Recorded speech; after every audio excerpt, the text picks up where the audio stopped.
Guys, welcome back to the First Half Podcast. We're here again to discuss football, share our opinions, let you guys know what we feel, what we think about the transfer window. And yes, I'm here with my brother. Dennis? Yes. Charlie, bro. Yeah. The maestro, the top dog of the EPL. I mean, even though Liverpool MVP. Even though Liverpool won the league, still, Charlie, a two-chairman. Oh, yeah. I mean, Guardiola. He's gotten it. Yeah. He deserves the accolades. Yeah, he does. So, I mean, because we are discussing the transfer window, we can't do that without discussing, of course, Pep's team, which is Manchester City. They've been fantastic. Yeah, they've had not so much of a good season, but because of where they've set themselves up at the top of the ladder, even though they find themselves as third on the league, we feel as though that for the caliber of team they are, they've had a terrible season. But I mean, they are looking at getting some players in, of course. Like you said in the other episodes, the more you play in a league, the more people or teams get to know your style of play, play with you much better. So to be able to tweak that, what is supposed to happen is you're supposed to bring in certain players to be able to change that. Along the line in the league or in the season, we realized that somewhere in the January window, he brought in some players to beef up. I mean, one of the most popular one is Mamouche from Egypt, which he did brilliantly well. Now, let's look at what is currently happening once the window is open now. We have so many players I realize Guardiola is going in for to change the fortunes of Manchester City in the coming season. So I want to have your take because we have quite a number of players that he's chasing now. And will these players really be able to make a difference? Are these the kind of players Mourinho will need to play his tiki-taka football? I mean, Pep. Let's delve into this and let's discuss. I'm sure you've heard some of the team players that he's chasing, and whatnot. I mean, and I think to say this, he's had a very bad season with regards to some of his players. The latter part, Haaland was poor. We have players like Foden, who was a brilliant player last season. Fallen off. So, Charlie, bro. Let's see what your take is. I mean, I've given my take. I think they perform poorly, and I think that with the signings that are currently ongoing, if Man City is not very strategic with the kind of players they are bringing in, they're going to have a very tough season again. So what is your take as well? Well, I think when it comes to City and the challenges they had last season, it was glaring for all to see. It was very obvious. The white elephant in the room. A bit surprising for everybody because, I mean, if you take most pundits in the world, I think everybody would have predicted City to win because the only coach that was really giving Guardiola a headache was Klopp. And the way they fell off was, I think, so far off that everybody was surprised to the point where City was losing for fun. But to be fair to that was funny. To be fair to Pep, I think everybody has known that the old guys of the De Bruyne, the Silva, Gundogan are all fading away because age has caught up to them. So he needed to start a rebuild, but I think he stuck with them for another season. And they caught up with him quicker than whatever, although there were other issues off the pitch that also creeped into the dressing room. Which took a really big toll on him, yes.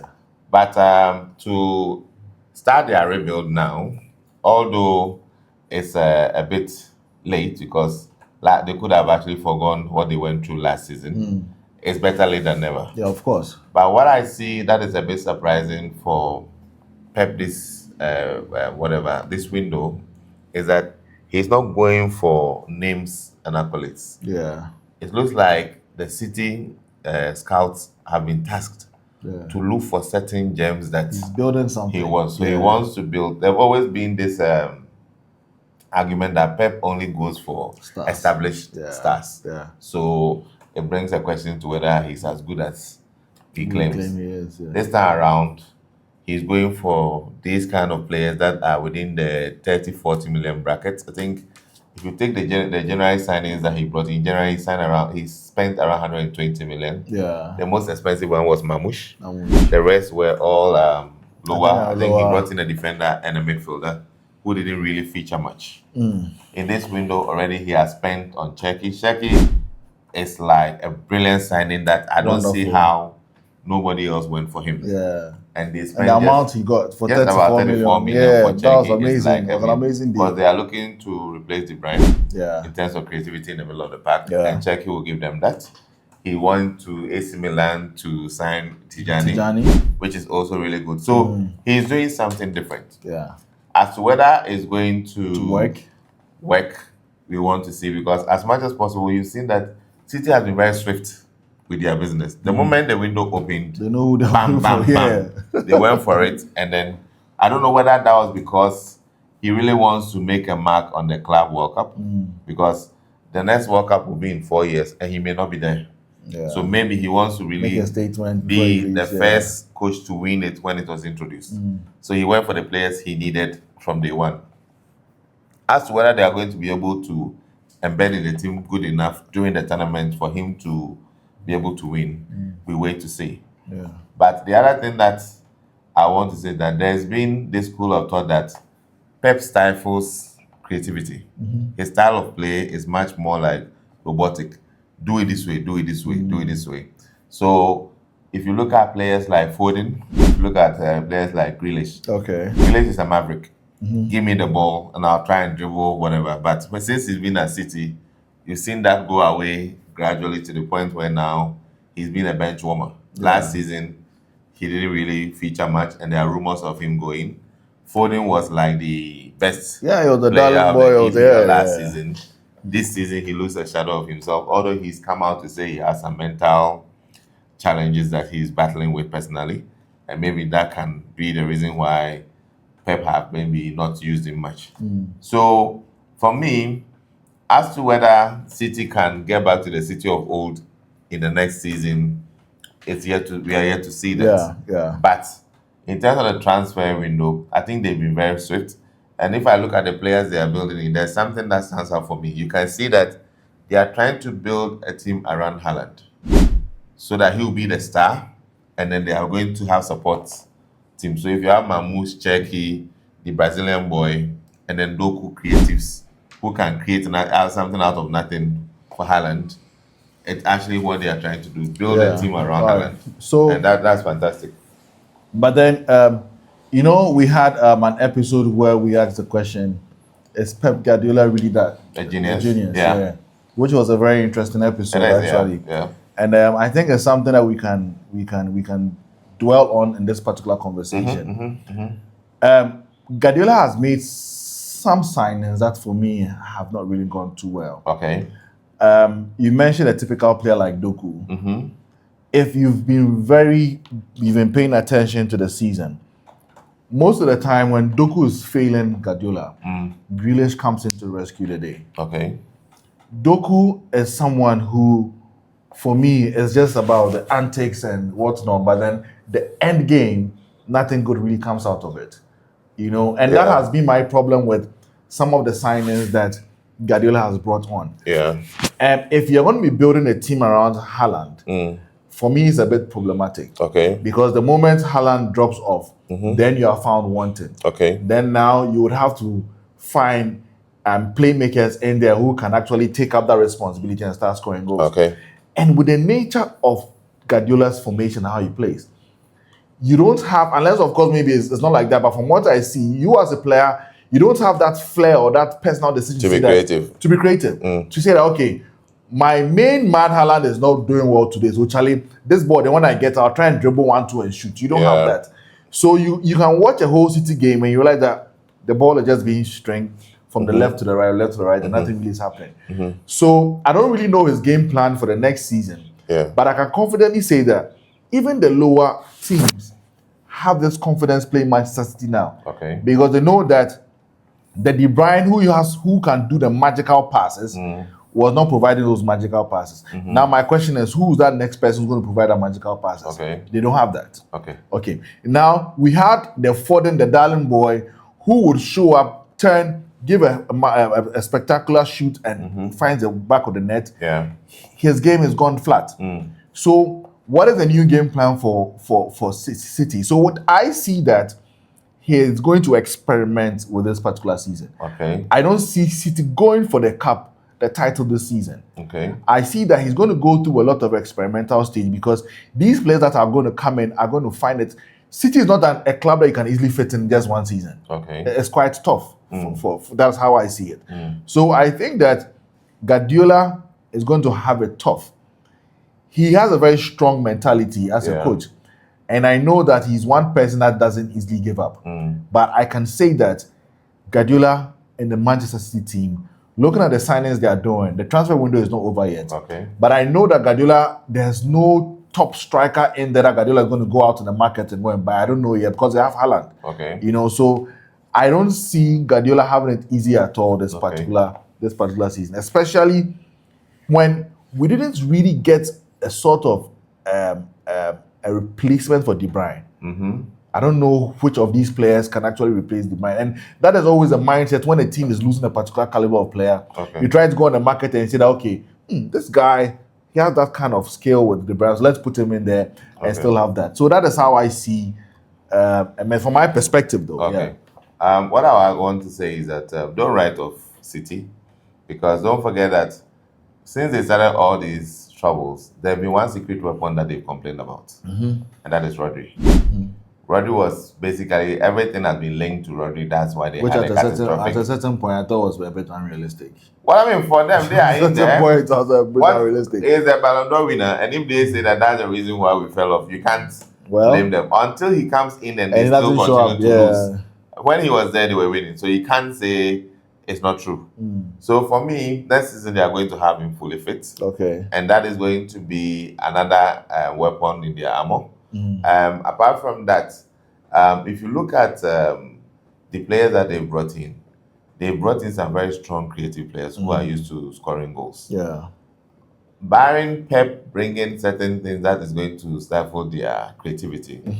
Cherki is a goal scorer. Yeah. That is a given. Mahmoud has shown that he's a goal scorer. Doku can score goals. So, Doku can score some goals, yes. So between them, they just need to be able to score enough to support Haaland to be able to compete. As to whether Haaland can stay fit, that's also another thing. So he may need a second striker to sort of play second fiddle to Haaland, so that in the event where Haaland falls off, he'll be able to step in. Yeah. But one thing that you said that is interesting to me, if you pay attention to, you said Doku is not doing well, we bring in Grealish or whatever. If you look at Grealish, when he came into the team, he had his natural tendencies where he was able to take on people and whatever. But after 3 years of playing for Guardiola, that seems to have left him because he's no more the player who wants to take on and then do all these crazy styling way, which he used to do. Doku just came in. He has that. Will he be the same as Grealish over the years? Which means that then the argument of Pep stifling them that do it this way or don't do it at all is actually true. So we have to pay attention to see. Because Grealish looked like a shadow of the player that he was when he left Aston Villa to City. And you can see that Grealish was the player who was carrying the whole Aston Villa. He could dribble from the back to the front. Exactly. But now it's more of pass and move, go back. It doesn't matter. We'll take our time. When we find the goal, then we'll shoot. And I don't know whether Doku's style is he will want to stop the ball so that you, the defender, you also stop because he trusts his pace. Then he just gives himself a yard and then he will be able to get a yard against you. And that's what he does. As to whether he will be asked to stop that nonsense, we don't know. Because Pep may tell you that, listen, this is what I want. We don't have time for that. Because the Brazilian Silvano is also struggling because you can see that these are, but he's bringing in creative players. I don't know whether he's going to change his style, but defensively, he still needs some level of power in there because between Gvardiol, Ruben Neves, and what's the other name? Because I hear Stones is leaving, right? Stones will be leaving because he's not playing much football.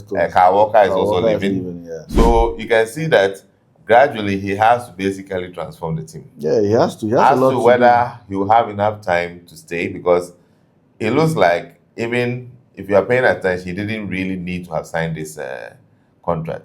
He should have just left on the high. Right now, he had the dent of last season on his record. If Pep have left last season without signing the deal, he would have been untouchable when it comes to his record.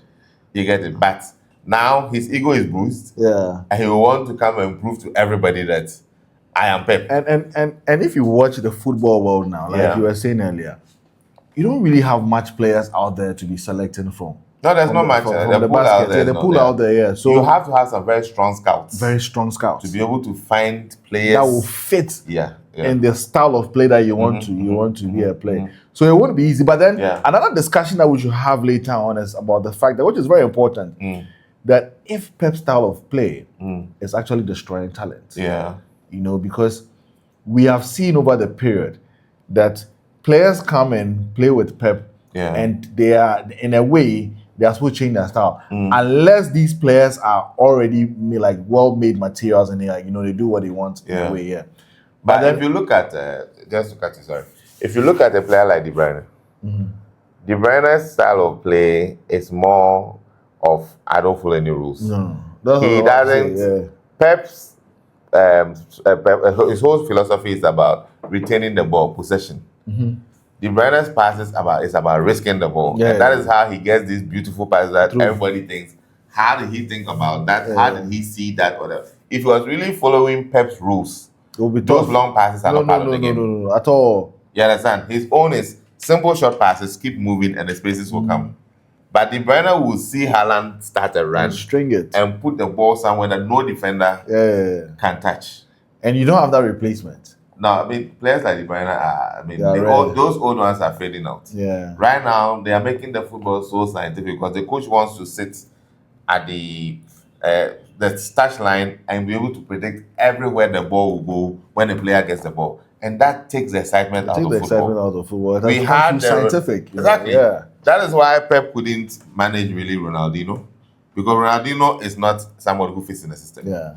His own is that give me the ball and I'll do stuff. Yeah. Pep couldn't stick with Ibrahimovic because what? He's a player who wants to, whatever comes to me, the inspiration, that's what I create. And those kind of players cannot work with Pep. You understand? The only player who has had his way, and maybe it's because it's a God-sent talent that everybody cannot deny, is Messi. So Pep basically leaves him to do what he wants. But everybody else, Pep wants you to fit in a system. Otherwise, you are gone. Okay. Because he doesn't believe he needs individuals to win. He needs a team to win. So you don't need superstars within the team for me to win.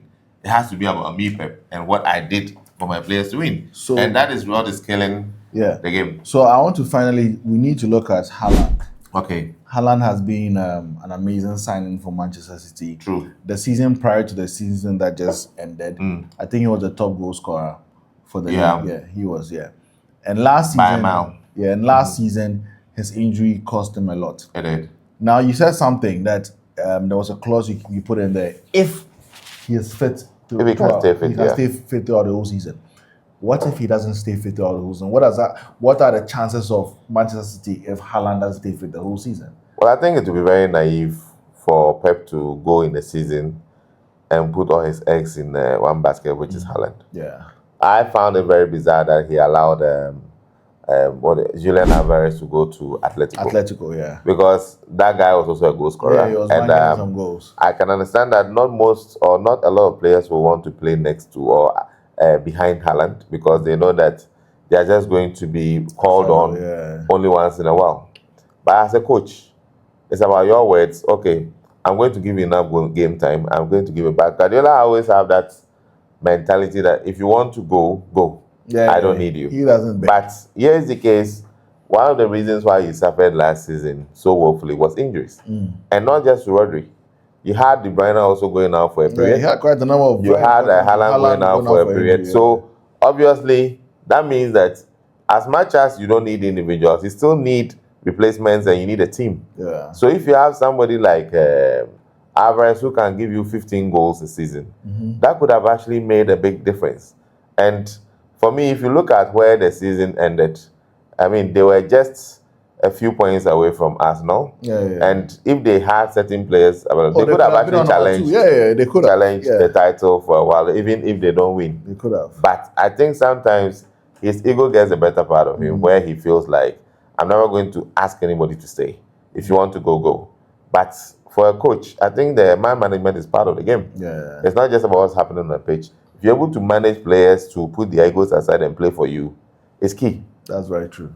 All right. So I think that we are hoping that Manchester City does very well. Are you? Because,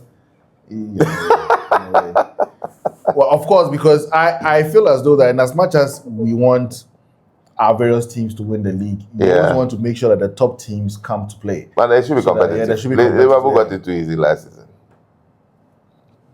Okay. My opinion. All right then. All right. Okay, guys. So these are our opinions about Manchester City. I don't know what you also think. City fans out there, do you think Guardiola can still do this? It's tough now. It's very tough. But we know the kind of mindset Guardiola has. We are hoping for the best. Let us have your comments, your opinions and everything. Don't forget to subscribe. Cheers. Okay, bye-bye.